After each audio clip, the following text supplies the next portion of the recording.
Hello, very good evening friends.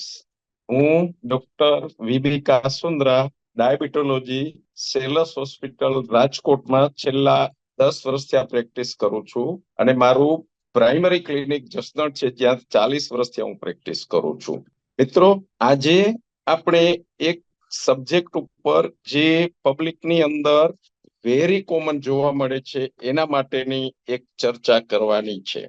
હવે આપે acidity આ વર્ડ ઘણી વખત સાંભળેલો છે અને આપે ઘણી વખત એસિડિટીના નામ પર ગમે ત્યાં મેડિકલ સ્ટોરમાં જઈ અને મને ડાઇજીન ટેબ્લેટ આપો, રેન્ટેક આપો, એસિલોક આપો, આવી ટેબ્લેટ લઈ અને ઘણી વખત ખાધેલી હશે. પણ મિત્રો, આ જે એસિડિટી છે એ હકીકત શું છે, શેને ઓલે થાય છે અને એમાં જે આપ દવા લ્યો છો એ આઈડિયલ છે અથવા તો એમાં કઈ દવા લેવાય અને લાંબા ટાઈમે એની શું અસર થાય, એના માટે આજે આપણે એક ચર્ચા બે ડિઝીઝની ચર્ચા કરવાની છે, જેને અમારી ભાષામાં કહીએ છીએ ગેસ્ટ્રાઇટિસ, જેને આ હોજરી ઉપરનો સોજો કહેવામાં આવે છે, અને બીજું છે GERD, ગેસ્ટ્રો ઇસોફેજિયલ રિફ્લક્સ ડિસીઝ. આમાંથી જે છે હોજરીની અંદર જે એસિડ ઉત્પન્ન થઈ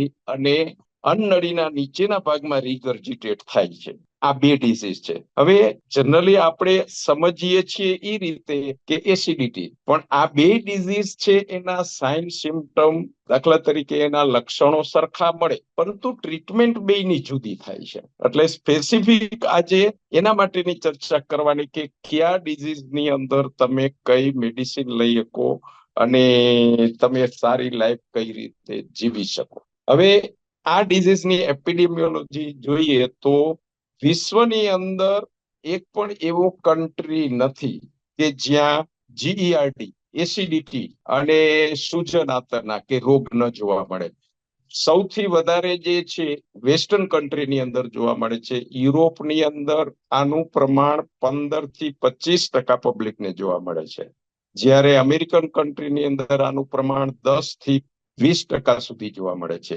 હવે એશિયન કન્ટ્રી જે છે એની અંદર એનું પ્રમાણ કમ્પેરેટિવલી ઓછું છે, 10% એવરેજ છે, પરંતુ એમાં વેરિએશન જુદા જુદા કન્ટ્રીના વેરિએશન હોય છે. દાખલા તરીકે ઇન્ડિયાની અંદર તમે કમ્પેર કરો તો 3 થી 33% સુધીનું છે.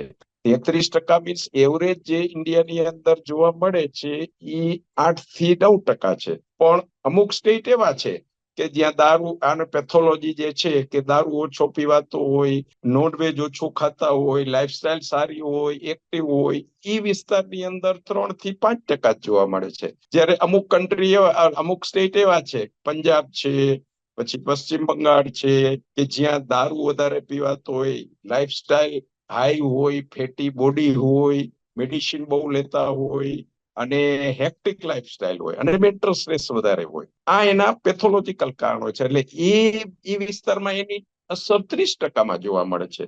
મતલબ કે આ લાઈફસ્ટાઈલ ડિઝીઝ છે, એને ઓલે થોડુંક આ વેરિએશન જોવા મળે છે.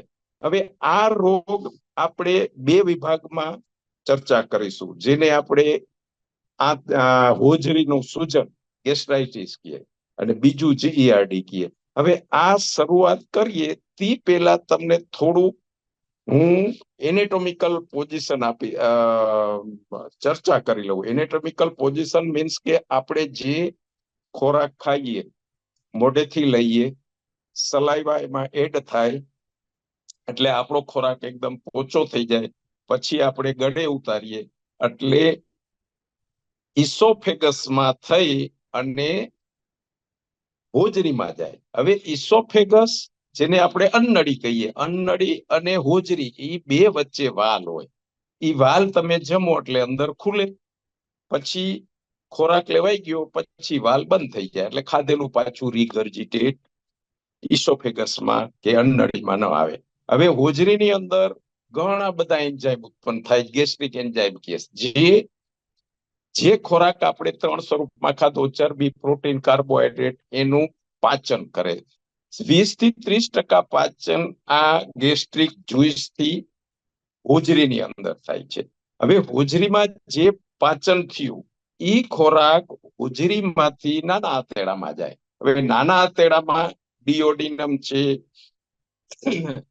ઇલિયમ છે, એની અંદર 3 ભાગ આવી જેજુનમ થઈ પછી મોટા આંતરડામાં જાય. હવે નાના આંતરડાની અંદર જેટલો ખોરાક ખાધો એનું 99% પાચન નાના આંતરડામાં થઈ જાય. એમાં લીવરમાંથી એન્ઝાઇમ આવે, ગોલ બ્લેડરમાંથી આવે, અત્તરમાંથી ઉત્પન્ન થાય, પેનક્રિયાઝમાંથી સ્ત્રાવ ઉત્પન્ન થાય. આ બધા જે એન્ઝાઇમિક સ્ત્રાવ છે એ પાચન કરવામાં કામ આવે. હવે જેટલું નાના આંતરડામાં બધો ખોરાક પાચન થઈ ગયો, જે પાચન થી ખોરાક ઈ બધો બ્લડમાં એબ્સોર્બ થઈ જાય. બાકીનો જે વેસ્ટેજ વધ્યો, કચરો જેને કહીએ આપણે, કે એનો વેસ્ટેજ વધ્યો ઈ મોટા આંતરડામાં. હવે મોટા આંતરડાની અંદર જે વેસ્ટેજ આવ્યો એમાંથી પાણીનો ભાગ એબ્સોર્બ થતો જાય, પછી આગળ પસાર થતો જાય, અને છેલ્લે જે આપણું મોટા આંતરડાનો ભાગ જેને આપણે સિકમ કહીએ છીએ, અહીંયા આવી અને રેક્ટમમાં સ્ટોર થાય. અહીંયા રેક્ટમમાં જે કચરો આવે ત્યારે આપણને લેટ્રિન જવાની ઈચ્છા થાય અને એક્સક્રીટ કરીએ છીએ. હવે આ ટોટલ આખી આપણી એનેટોમી જનરલ ખોરાક ખાય અને જે શક્તિમાં પાચન થાય કચરો હોય તો એના માટેનું આખું પિક્ચર છે. હવે પહેલા આપણે લેશું ગેસ્ટ્રાઇટિસ. હવે ગેસ્ટ્રાઇટિસ ને ગુજરાતીની અંદર આપણે આંતરડાનો સોજો કહેવામાં આવે છે. હવે આંતરડાનો સોજો કેમ થાય અને શું કામ થાય? હવે જે આંતરડાના સોજા માટેના જે કારણો છે એની અંદર એક તો ઇન્ફેક્શન લાગવાનું. ઇન્ફેક્શન મીન્સ બેક્ટેરિયલ ઇન્ફેક્શન લાગે, વાયરલ લાગે. એ રીતે એચ પાયલોરી કરીને બેક્ટેરિયા છે જે ગમે ત્યાં પાણીમાં હોય, ખરાબ ખોરાકમાં હોય, ડાયટમાં હોય, કોઈ અનક્લીન સોફ્ટ ડ્રિંક હોય, એના થ્રુ તમારા આંતરમાં આવે. તમે પીઓ એટલે નાના હોજરીમાં જાય. હોજરીની અંદર આ એચ પાયલોરી છે એ આપણા જે હોજરીની દિવાલ છે એના 3 પડ હોય, એક અંદરનું, વચ્ચેનું અને બહારનું. અંદરનું પડ જે સોફ્ટ હોય એની અંદર આ ચોટી જાય. આ એની મિકેનિઝમ. હવે આ એચ પાયલોરી છે એ મોસ્ટલી 50% માણસોની અંદર એચ પાયલોરી પ્રેઝન્ટ હોય છે, પરંતુ એને અનુકૂળ હવામાન ન મળે ત્યાં સુધી ઈ સુસુપ્ત અવસ્થામાં હોય છે. કોઈનો રેઝિસ્ટન્ટ પાવર સારો હોય તો જિંદગી આખી એને એચ પાયલોરીની ઇન્ફેક્શન ન લાગે, ભલે એમાં જંતુ હોય પણ એ એક્ટિવ ન થઈ શકે. હવે જેનામાં રેઝિસ્ટન્ટ પાવર ઘટ્યો, શરીરમાં તાવ આવ્યો, નબળાઈ લાગી, બીજું કોઈને ડાયાબિટીસ હોય, બીપી હોય, પછી એચઆઈવી ની દવા લેતા હોય, આ બધામાં રેઝિસ્ટન્ટ પાવર ઘટે ત્યારે જે આ જંતુ છે એનો વિકાસ થાય, ત્યારે એનો પ્રકોપ જાગે. એ પ્રકોપ જાગે ત્યારે જે આપણું જે પડમાં ચોટેલું છે અંદરના હોજરીમાં એના ઉપર સૂજન આવે. હવે આ સૂજન આવે એટલે આપણને તરત તકલીફ થાય. હવે આ વસ્તુ એચ પાયલોરીથી થઈ. એ રીતે તમે તીખું તળેલું, ઈ એસિડ છે, આલ્કોહોલ, એસિડ છે, સ્મોકિંગ, એ ધુવાળો અંદર જાય, એ ઇરિટેશન કરે. અને બીજું ડ્રગ આપણે હાલતા સાંભળીએ છીએ કે માથાની ટીકડી, સેનેક આપો, આવડિયા આપો, કોમ્બીફ્લામ આપો. જે દુખાવાની તૂટા વગરની એનએસઆઈડી લઈ છીએ આપણે, non steroidal anti inflammatory drug, એ બધી દવાઓ છે એ આંતરની હોજરીની અંદર ઇન્ફ્લેમ કરે. ઇન્ફ્લેમ કરી અને એના ઉપર સૂજન લઈ આવે. લાંબા ટાઈમ લ્યો એટલે હવે સૂજન આવે એટલે વરી પાછું પેઇન થાય. આ વસ્તુ. એ જ રીતે આલ્કોહોલ છે એ દારૂ છે, આલ્કોહોલ છે, અંદર અડે, બળવાનું છે, બળે એટલે સૂજન આવે, સૂજન આવે એટલે વરી પાછા એના સિમ્પટમ દેખાવા માંડે. બીજું મેન્ટલ સ્ટ્રેસ છે. ખાસ મેન્ટલ સ્ટ્રેસ છે એનાથી તમારામાં એડ્રીનાલિનનું સિક્રેશન વધે, એસિડ ઉત્પાદન વધે અંદર, અને એને ઓલે પણ સૂજન આવે છે. હવે આ જે વસ્તુ થઈ એ એના કારણો થયા કે આ કારણોથી સૂજન આવે. હવે સૂજન આવે પછી તો દર્દી એમ કે સાહેબ મને શું તકલીફ થાય? પેલું પેટમાં દુખે. પેટમાં દુખે એટલે હોજરીની અંદર સૂજન આવે એટલે પેટ ભારે લાગે. સાહેબ મને પેટ ભારે ભારે લાગે છે, ભૂખ નથી લાગતી, જમવાની ઈચ્છા નથી થતી, ઓબકા જેવું થાય છે અને પેટમાં બળતરા થાય છે. આ જે વસ્તુ છે ખોરાક ઘટી ગયો છે હમણાં, હવે આ વસ્તુ જે સૂજન આવે એને ઓલે થાય છે. હવે કોક પેશન્ટ આની એવી ફરિયાદ કરે કે સાહેબ મારે ઝાડો કાળો આવે છે. વોટ મીન્સ કાળો, જેને અમારી ભાષામાં મેલેના કહેવાય. ઈ શું કામ થાય? જો કોઈને મેલેના આવતું હોય, મીન્સ કે કાળો ઝાડો આવતો હોય, તો એને સિરિયસ સમજવાનું. તેના માટે ફરજિયાત ડોક્ટર કન્સલ્ટ કરવા ન. શું કામ આ થાય? શું કામ? હવે આપણે જે કીધું ઈ આંતરનું સૂજન, વધારે સૂજન આવે કોઈને. હવે આ જે એચ પાયલોરી છે ઈ દિવાલમાં ચોંટી ગયું, એની હારે કોઈ દારૂ લેતા હોય એટલે એની ઉપર ડબલ અસર થઈ, કોઈ દવા લેતા હોય ત્રીજી અસર થઈ. ઈ બધા ફેક્ટરો સિનર્જિસ્ટિક ઇફેક્ટ કરે, બધા એક સાથે લડે અને જે તમારું આંતરની હોજરીની અંદર જે દિવાલ છે એમાં ઉછેરો કરનાર, જેને આપણે અલ્સર કહીએ છીએ. હવે અલ્સર ગમે ત્યાં થાય, આપણને ચામડીમાં ગમે અહીંયા વાગ્યું હોય તો બ્લડ નીકળવાનું છે, બરાબર? એ જ રીતે આ હોજરીની અંદર અલ્સર થયું, એમાંથી બ્લીડિંગ થયું. હવે ઈ બ્લીડિંગ થાય તો કોઈને વોમિટ થાય, અથવા નીચેના ભાગમાં વોમિટ ન થાય તો હોજરીની અંદર પાચક દ્રવ્યો છે ઈ આ લોહીને પાચન કરી નાખે. નાના આંતરડામાં જાય એટલે વધુ પાચન થાય, અને જે બ્લડનું પાચન થઈ એનો વેસ્ટેજ હોય ઈ બ્લેક સ્ટૂલ તરીકે આવે. એટલે ઝાડામાં તમને કાળો ઝાડો દેખાય, એમ કે સાહેબ કાળો ઝાડો આવ્યો. હવે આ કાળો ઝાડો આવવાનું કારણ કે આપણે જે સૂજન હતું એક સ્ટેપ આગળ વધી ગયું છે. પેલા ખાલી સૂજન હતું, હવે એમાં ચાંદી પડી, એટલે ચાંદી પડી ઈ વધારે ખરાબ, બરાબર? વધારે ખરાબ. હવે આ જે છે ઈ નેક્સ્ટ સ્ટેપ થયું. આ જ વસ્તુ છે, દાખલા તરીકે સૂજન આવ્યું, ચાંદી પડી, અને ક્યારેક આ ઝાડામાં કાળો ઝાડો થઈ અને લોહી આવે. હવે આના માટે આ તપાસ કરવા માટે પેશન્ટને શું શું તપાસ કરીએ? કાંઈ તમને ખબર કેમ પડે કે મને આ ઇન્ફેક્શન છે? હવે આ ઇન્ફેક્શન માટે એના ટેસ્ટ આવે. એચ પાયલોરી છે તો એ બેક્ટેરિયા છે, એનું તમે સ્ટૂલ જે પેશન્ટનું હોય એનું એન્ટીજન ટેસ્ટ કરે, એની અંદર આના જમ્સ દેખાય, મીન્સ કે એન્ટીજન પોઝિટિવ આવે. પછી આપણે આરટીપીસીઆર, પીસીઆર, આરટીપીસીઆર કોરોનામાં બહુ નામ સાંભળ્યું, એ રીતે આનો પીસીઆર થાય, એની અંદર આનું પ્રમાણ દેખાય. ત્રીજું છે ઘણીવાર કે આપણે હવે પછીનો જો બીજો ટોપિક છે આપણો જીઈઆરડી, એના માટેની જે ચર્ચા કરવાના છીએ, એના ઇન્વેસ્ટિગેશન માટે ઘણીવાર આપણે એન્ડોસ્કોપી કરવી પડે. હવે એન્ડોસ્કોપી કરે, કોઈ પણ વ્યક્તિની એન્ડોસ્કોપી કરે ત્યારે એની સાથે જનરલી ગેસ્ટ્રોલોજી જે હોજરીની દિવાલ છે એમાંથી સેજ પીસ કાઢી લે. ઈ પીસ એટલા માટે એચ પાયલોરી ઇન્ફેક્શન છે કે નહીં જોવા માટે. પછી લેબોરેટરી ટેસ્ટિંગમાં ખબર પડી જાય કે એચ પાયલોરી છે કે નહીં. હવે એચ પાયલોરી હોય તો પછી એની પ્રમાણે દવા શરૂ કરવાની આવે. હવે એની ટ્રીટમેન્ટમાં એચ પાયલોરીમાં એનું પીપીઆઈ અમારી આપણી ભાષામાં કહીએ જેને પ્રોટોન પંપ ઇન્હિબિટર, એસિડિટીની દવા આવે, બરાબર? ઈ આવે.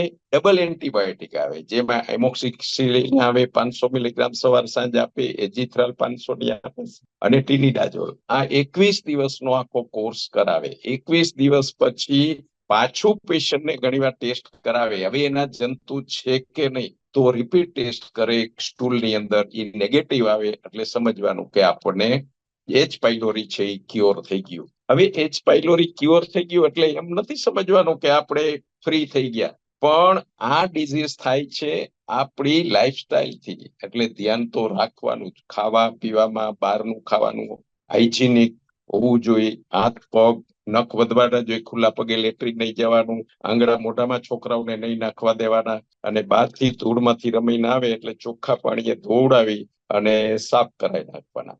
આ વસ્તુ જે મેં કીધી ઈ ગેસ્ટ્રાઇટિસ એચ પાયલોરીથી માટે. એ જ રીતે આલ્કોહોલ છે તો આલ્કોહોલ માટે દેખીતું છે કે એને આલ્કોહોલ બંધ કરવાનું, દારૂ નહીં પીવાનો, હરવે હરવે બંધ કરી દઈએ. બીજું મેં કીધું કે ડ્રગ જરૂરી હોય તો જ દવા લેવાની, ડોક્ટરને પૂછ્યા વગર કોઈ પણ એનાલ્જેસિક લેવાની નહીં. આ જે કીધું ગેસ્ટ્રાઇટિસ થાય છે એની સાથે કિડની પણ અસર કરે, લીવરમાં પણ અસર કરે, એટલે એનાલ્જેસિક લેવાની બંધ કરો. આ વસ્તુ. ત્રીજું સ્ટ્રેસ, મેન્ટલ સ્ટ્રેસ. સ્ટ્રેસ માટે યોગ કરો. કોઈ પણ સ્ટ્રેસ છે એ હંમેશા પોઝિટિવ લ્યો. તમે બિઝનેસ કરો છો પણ બિઝનેસ માટે તમને સ્ટ્રેસ હોવો જોઈએ તો જ તમે બિઝનેસ કરી શકો, પણ ઈ સ્ટ્રેસ પોઝિટિવ હોવો જોઈએ, નેગેટિવ નહીં. તમે નેગેટિવ સ્ટ્રેસ લ્યો એનેથી એડ્રીનાલિન સિક્રેશન વધે અને આ ગેસ્ટ્રાઇટિસ થાય છે. પોઝિટિવ સ્ટ્રેસ મીન્સ દાખલા તરીકે તમારે આ વસ્તુ પ્રોબ્લેમ છે, આજે તમારે 5 લાખ રૂપિયાની 2 મહિનામાં ભેગા કરવાના છે. અરે આ કેમ થશે, હવે શું થશે, મારું કાંઈ નહીં થાય ને, કોઈ મને પૈસા છે નહીં મારા પાસે ને, શું કરીશ ને. આ નેગેટિવ સ્ટ્રેસ છે, ઈ તમારું ગેસ્ટ્રાઇટિસ કરે. એની જગ્યાએ પોઝિટિવ સ્ટ્રેસ લ્યો, કઈ વાંધો નહીં, અહીંયા પડ્યું છે, બેંકમાં પડ્યું છે, એને થોડાક ઉપાડીને આમ કરશું. મિત્ર છે એને કહીશું ભાઈ 2 લાખ આમ દે, અને જેને આપવાના છે એને કહી કે ભાઈ જો મારા પાસે અત્યારે આટલી સગવડતા છે, તને 2-4 મહિના રાહ જો, મારામાં છે ત્યાં સુધીમાં તને કરી દઈશ. આ પોઝિટિવ સ્ટ્રેસ છે. ઈ લઈ અને તમે એને ટેકલ કરો. હવે જે આ વસ્તુ હતી ઈ બધી આપણી ગેસ્ટ્રાઇટિસ માટેની હતી. હવે છે જીઈઆરડી. જીઈઆરડી એટલે ગેસ્ટ્રો ઇસોફેજિયલ રિફ્લક્સ. એની અંદર શું થાય કે જે એસિડ હોજરીમાં ઉત્પન્ન થાય છે, ઈ એસિડ રીગર્જિટેટ થઈ અને ઇસોફેગસમાં આવે છે, અન્નળીના નીચેના ભાગમાં. હવે હોજરી અને અન્નળી બે વચ્ચે મેં કીધું વાલ હોય, બરાબર. આ વાલ સ્ફિંક્ટર હોય. ઈ સ્ફિંક્ટર તમે જમો એટલે અંદર ખુલે, પછી સ્ફિંક્ટર બંધ થઈ જાય, બરાબર. એટલે પાછું ખુલે નહીં, એટલે ખાધેલું પાછું ન આવે. હવે આમાં જે કીધું ગેસ્ટ્રોઇસોફેજિયલ રિફ્લેક્સ, એટલે ખાધેલું પાછું આવે. શું કામ આવે કે આ વાલ નબળો. હવે આ વાલ નબળો પડવાના કારણો ક્યાં? શું કામ મારો વાલ નબળો પડ્યો? પેલું તીખું તળેલું ખાવાનું, બીજું આલ્કોહોલ, ત્રીજું મસાલા, બરાબર, અને સોફ્ટ ડ્રિંક, અને એથી વધારે ઓબેસિટી. અત્યારે જે ઓબેસિટી જોવા મળે છે એને ઓલે જે વધારાની ચરબી છે તમારી, ઈ બે ઉપર હોજરી હોજરી અને ઉપર અન્નળી બેની વચ્ચે દિવાલ હોય, જેને આપણે ડાયાફ્રામ કહીએ છીએ. ડાયાફ્રામ પેટ અને છાતીને જુદું પડે, ઈ વચ્ચેના ભાગમાં આ ચરબી જામે. ઈ ચરબી જામે એટલે તમારું જે હોજરી અને અન્નળી છે એનો જોઈન્ટ પાર્ટ છે અહીંયા જામે, એટલે એને નબળો કરી નાખે. એટલે થોડોક ભાગ તમારો હોજરીનો પેટમાંથી છાતીમાં આવે, જેને અમે જે ખાધેલું છે ઈ થોડુંક એસિડ રીગર્જિટેટ થઈ અને હોજરીમાં આવે, હોજરીમાંથી અન્નળીમાં આવે. હવે આની અંદર શું સિમ્ટમ હોય? પેશન્ટ એમ કે સાહેબ પેટમાં બળે છે, ઉલટી ઉપકા થાય છે, પેટ ઉપર આફરી ચડે છે, ભારે ભારે લાગે છે, અને ક્યારેક જમવાની અંદર તકલીફ પડે છે, ગળે ઉતારવામાં વચ્ચે અટકાય છે નીચેના ભાગમાં. અને ત્રીજું ઉધરસ. ઘણી વખત આ પેશન્ટને ઉધરસ આવે. હવે આના કારણો શું? દાખલા તરીકે મેં કીધું કે જીઈઆરડી થયું, એસિડ અંદર ઉત્પન્ન જે થાય છે એ વધારે થયો. ઈ એસિડ વધારે ઉત્પન્ન થયો, ઈ નીચેના ભાગનું જે છે અન્નળી એને અડે છે. એને અડે એટલે ઈ ભાગ દાજે. ઈ ભાગ જે દાજ્યો એટલે એટલો ભાગ ટૂંકો થાય, એટલે ખાધેલું તમારું વાલ છે એ બંધ ન થાય ને રીગર્જિટેટ થઈને ઉપર આવે. હવે ઉપર આવ્યો કા ઈ તમારી જે અન્નળીનો નીચેનો ભાગ છે એના ઉપર સૂજન લઈ આવે, અને લાંબા ટાઈમે એમાં અલ્સર થાય, જેને ઇસોફેજિયલ અલ્સર કે ઇસોફેગાઇટિસ કે. હવે આ ઇસોફેગાઇટિસ માંથી જો અલ્સર થાય અને લાંબા ટાઈમે ગમે ત્યાં અલ્સર થાય, ત્યાં ચામડી જે અંદરનું કવર હોય ઇસોફેગસ ઈ તૂટે, અહીંયા ચાંદી પડી, રૂજ આવી ગઈ, પણ ઈ ચામડી રફ આવે. આપણે ગમે ત્યાં વાગ્યું હોય બહાર તો આપણને ખ્યાલ આવી જાય કે અહીંયા વાગ્યું તું આ ભાઈને, શું કામ? નિશાની રહી જાય. અહીંયા નવી ચામડી આવે પણ ઈ ચામડી રફ આવે. એ જ રીતે હોજરીની અંદર અને ઇસોફેગસમાં જે કીધું અન્નળીમાં ઈ ચામડી રફ આવે, એટલે ઈ ભાગ તણાઈ જાય થોડો, એટલે તમારી અન્નળીનો જે નીચેનો ભાગ છે સહેજ હાંકડો થાય. હવે જમવામાં વધારે પાછું તમે ખાવાનું ઈનાઈ રાખો, તીખું તળેલું આલ્કોહોલ, વરી ચાંદી પડે, રૂજ આવે, વરી ચાંદી પડે, વરી રૂજ આવે. એટલે એક સમય એવો આવે કે અન્નળીનો નીચેનો ભાગ સાવ સાંકડો થઈ જાય. હવે તમે કોળિયો ઉતારો ત્યારે અહીંયા ઘસાય, એટલે ઘસાય. દર્દી એમ કે સાહેબ મારે તાણીને કોળિયો ઉતારવો પડે છે. પાણી ઉતરે છે પણ કોળિયો નથી ઉતરતો. શું કામ? કે જીઈઆરડી ને ઓલે જે ઇસોફેગસ નો નીચેનો ભાગ હતો અનનેડીનો એ હાકડો થઈ ગયો એટલે અહીંયા ઘસાય છે, એને ઓલે આવે.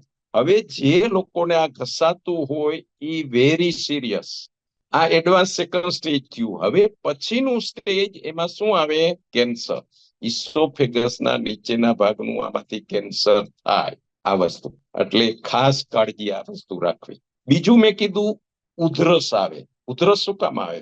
હવે દર્દી ખાધું, એસિડ ઉત્પન્ન થયું, રીગર્જિટેટ અને ઉપર આવ્યું. હવે ઉપર આવી આપણે ખબર છે કે જમીએ એટલે અન્નનળી અને શ્વાસ લઈ, ગળાની અંદર શ્વાસ નળી અને અન્નનળી બે જુદી પડે. હવે જે શ્વાસ નળી જ્યાંથી જુદી પડે છે એ ભાગને જ્યારે આ એસિડ ટચ થાય એટલે અહીંયા બળે અને ઇરિટેશન. આપણે ફોરેન બોડી કોઈ વસ્તુ અહુતર કેમ ગયું, આપણે એમ કે પાણી પીતા છે ફેફસામાં નળીમાં ગયું એટલે ઉધરસ આવવા મળે. એ જ રીતે આ એસિડ એટલે અહીંયા પાણી તો સારું, આ તો એસિડ છે એટલે ચાંદીએ પાડી દે એટલે રિકરન્ટ ઉધરસ આવ્યા રાખે. ઘણી વાર પેશન્ટ એમ કે સાહેબ મને 2 મહિનાથી ઉધરસ આવે છે, કેટલી દવા લીધી મળતી જ નથી. ફિઝિશિયને એન્ટી ટસિવ દવા આપી, બ્રોન્કોડાયલેટર દવા આપી ને એન્ટીબાયોટિક એટલી આપી ને એન્ટી હિસ્ટામિનિક આપી, પણ રિલીફ થાય જ નહીં. શું કામ ન થાય? કે એનું કોઝ જ નથી. કોઝ છે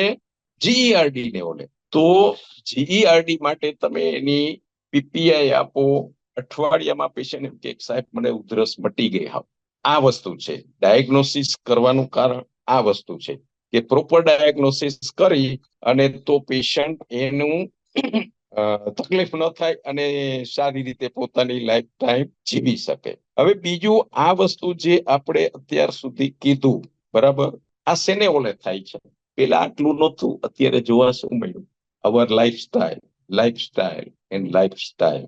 આપણે જમવાનું ઇનાય રાખ્યું છે, હમુનું એડવાન્સ આવ્યા છે. આપણા બાપ દાદાઓ હતા ઈ ખેતી કરતા કે મહેનત કરતા, ઈ એમ કે કિલો એક ઘી ખાઈ જતા, પણ ઈ 1 કિલો નહીં 1.5 કિલો ઘી પરસેવામાં વાપરી ના. આપણે કઈ વાપરતા નથી. 2 ચમચી ઘી ખાઈ તો પડતર રહીએ છે. બધા વોકિંગ કરવાનું બંધ કર્યું, મેન્ટલ સ્ટ્રેસ વધારે લીધો, વધારાનું આપણે બોનસમાં pizza, hotdog, fast food, nonveg, eggs અને ડ્રિંક અને ઇવન ડ્રગ રિસન્ટમાં. આ બધા કારણોથી જે આપણે લાઈફસ્ટાઈલ ફેરવી છે એને ઓલે આ ગેસ્ટ્રાઇટિસ અને ઇસોફેજિયલ રિફ્લક્સ ડિસીઝ થાય છે.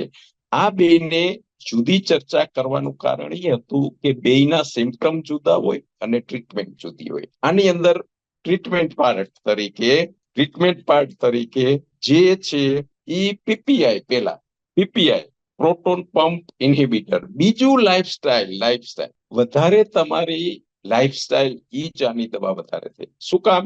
શેનેથી થાય? આલ્કોહોલ બંધ કરો. હવે બીજું કે જીઈઆરડી થાય છે એટલે તમે જે ખોરાક ખાવ ઈ હોજરીની અંદર 1.5 થી 2 કલાક કે નાના આંતરડામાં વહી જાય ત્યાં સુધી પડ્યો હોય. હવે જે એસિડ એમાં ઉત્પન્ન થયેલો છે ઈ એસિડ જો તમે સુઈ જાવ તરત. હવે જે આપણે આ ચર્ચાઓ કરી એ ખરેખર પબ્લિકની અવેરનેસ માટે, પોતાને જીઈઆરડી ગેસ્ટ્રાઇટિસ ન થાય એના માટે છે. આની જે લઈ આવી છે એ આપણે હાઇડ્રોજેનિક ડિસીઝ છે કે તમે જ ઉભા કરો છો, માટે ઈની દવા ન લઈ પડે, આપણને ભવિષ્યમાં કેન્સર ન થાય, ઓપરેશન ના આવે, કોઈ વસ્તુ ન થાય એના માટે લાઈફસ્ટાઈલ જાળવો. તીખું તળેલું ઓછું, ફૂલ ટાઈમ જમો નહીં, જમીને થોડુંક જમો, ધરાઈ રહ્યો એટલે બંધ કરો, પાન તમાકુ વ્યસન નહીં, રેગ્યુલર એક્સરસાઇઝ કરો અને વજન ઘટાડો. આટલી વસ્તુ. Okay, thank you madam.